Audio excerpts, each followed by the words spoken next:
आमचं असं म्हणणं आहे, सरकार तुमचं आहे ना, नरेंद्र मोदी तुमचे आहेत, देवेंद्र फडणवीस तुमचे आहेत, दंगली कशाला करताय?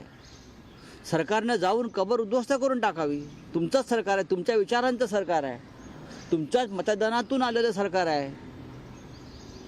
मोहनराव भागवत, देवेंद्र फडणवीस, एकनाथ शिंदे, अजित पवार या 4 लोकांनी हातात कुदळ फावडे घेऊन जावं आणि आतमध्ये जावं त्यांनी, कुठे जी काय कबर असेल ती, आणि त्यांच्या लोकांच्या ज्या इच्छा आहेत त्या पूर्ण कराव्यात.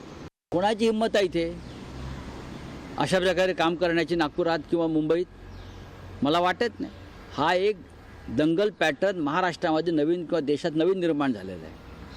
आधी हिंदूंच्या डोक्यामध्ये भय निर्माण करायचं, त्यांच्यावरती हल्ले घडवायचे आणि मग त्यांना दंगलीसाठी प्रवृत्त करायचं आणि मग अख्ख्या राज्यात देशात दंगली पेटवून 2029च्या निवडणुकीला सामोरं जायचं. हा नवीन दंगल पॅटर्न निवडणुकीतला तयार झाला आहे. गेले 2 दिवस मी नागपुरात विश्व हिंदू परिषद, बजरंग दल या गटाचे लोक समोर येऊन भडकवणारी वक्तव्य देताना मी पाहतो आहे.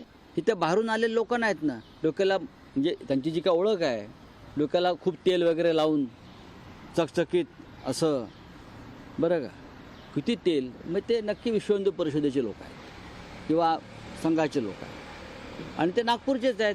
चेहरे कळतात ना, चेहरे कळतात की. आणि हे चेहरे देवेंद्रजींना नक्कीच माहीत असणार कोण आहेत ते. हे दंगल पेटवणारे कोण आहेत, त्यांना कोणाची प्रेरणा आहे आणि दंगली का पेटवल्या जात आहेत, हा महाराष्ट्रामध्ये अत्यंत संशोधनाचा विषय आहे.